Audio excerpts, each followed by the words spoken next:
Assalamualaikum warahmatullahi wabarakatuh. Hai teman-teman guru maupun calon guru.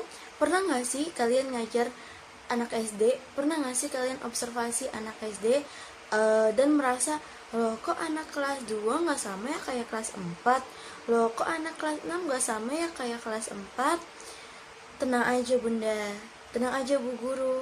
Kamu gak sendirian kok, karena faktanya anak SD itu gak sama loh. Hari ini kita akan bahas tahap perkembangan peserta didik usia sekolah dasar, biar kamu makin paham dan gak gampang emosi. Jadi, setiap anak itu tumbuh dan berkembang dalam tahapan yang berbeda-beda, dari segi psikomotorik, dari segi kognitif, maupun dari sosial emosional. Semuanya berkembang melalui tahap pertahapan.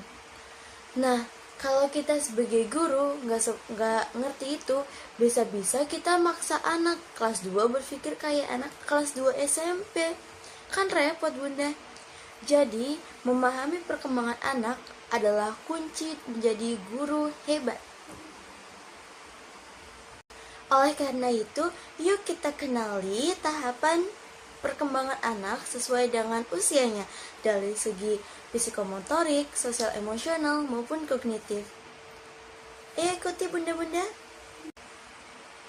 Oke, ibu guru maupun calon ibu guru, yang pertama kita akan membahas tentang tahap perkembangan kognitif anak. Menurut teori Jean Piaget, tahap perkembangan kognitif itu dibagi menjadi 4 tahapan atau 4 periode. Yang pertama dan sensori motorik, dari lahir sampai usia 2 tahun. Nah, anak berkembang melalui pengalaman dan juga gerakan dengan mengasah 5 panca indera, sehingga anak ingin terus mencoba melihat, mendengar, mencium, meraba sebanyak mungkin. Di tahapan ini, anak penasaran terhadap semua hal karena ingin mengetahui lebih banyak, sehingga aktivitas fisiknya meningkat, yang kemudian mengarah pada peningkatan perkembangan kognitif anak. Kemudian ada pra-operasional, dari usia 2 tahun sampai dengan 7 tahun. Anak belajar menggunakan simbol-simbol.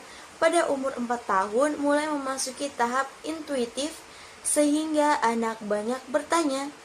Pikirannya penuh dengan fantasi dan percaya bahwa semua benda itu hidup, dikarenakan belum memahami dan menerapkan pemikiran kognitif tertentu, sehingga pikirannya masih belum sistematis. Nah, kemudian ada pra-operasional konkret, umur 7 tahun sampai dengan 11 tahun. Anak mampu mengklasifikasikan objek yang lebih konkret, di mana pada tahap ini anak sudah mampu menggunakan aspek mentality, mampu membedakan, membagi, mengklasifikasikan objek. Namun, pada tahap ini anak masih belum bisa berpikir secara abstrak. Kemudian yang terakhir, operasional formal. Operasional formal ini tidak terjadi pada anak usia 11 tahun sampai dengan dewasa. Anak menggunakan aspek berpikir logis dan idealisnya dalam menilai, berpikir logis dan idealis dalam setiap apa yang mereka lihat. Tahap ini juga sudah muncul aspek perasa atau rasa yang ada pada diri setiap anak tersebut. Seperti itu. Ada perbedaan antara pertumbuhan dan perkembangan. Yang pertama, ada pertumbuhan itu sendiri merupakan perubahan ukuran tubuh seperti tinggi badan dan juga berat badan. Kalau perkembangan itu sendiri merupakan peningkatan fungsi tubuh seperti motorik, emosional, maupun kognitif.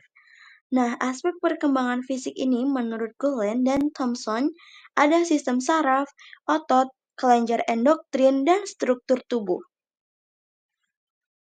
Faktor yang mempengaruhinya ada genetik atau turun-temurun, biasa kita sebut dengan warisan orang tua. Ada juga faktor lingkungan seperti gizi, olahraga, istirahat, keberhasilan dalam segi kebersihan. Kemudian ada motorik kasar dan juga halus. Nah, motorik kasar itu sendiri seperti gerakan besar, seperti lari, lompat, dan lainnya.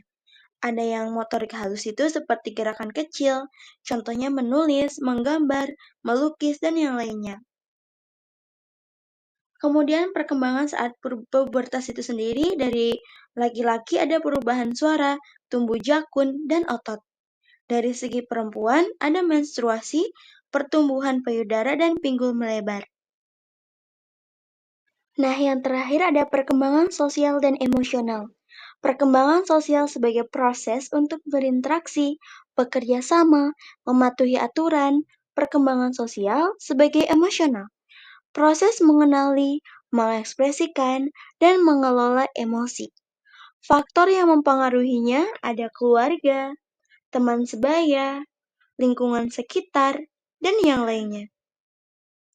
Nah, pentingnya perkembangan sosial dan emosional itu sendiri, dasar untuk membangun hubungan yang sehat, percaya diri, dan siap belajar.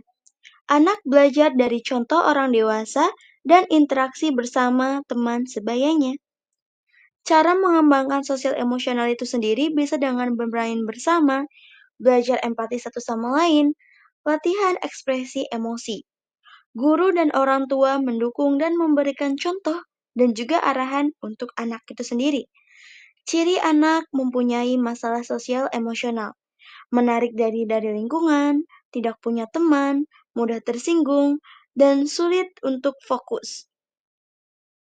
Peran keluarga dan pihak sekolah penting untuk memberi teladan, mendukung aktivitas sosial, memberi ruang untuk bicara dan mengekspresikan perasaan mereka. Nah, mengelola emosi ini sendiri, anak belajar mengenal dan memahami emosinya, belajar merespon dengan cara sehat, dan diajarkan teknik tenang, mengatur nafas, cerita, atau bisa dengan cermin emosi. Nah, setelah kita mengetahui penjelasan tersebut, jadi ingat ya, setiap tahap perkembangan anak itu unik. Mereka bukan mini dewasa, tapi manusia kecil dengan potensi luar biasa. Kalau kamu suka konten edukasi anak seperti ini, jangan lupa like, subscribe, dan juga share ke teman guru kamu ya. Sampai jumpa di video selanjutnya. Bye-bye.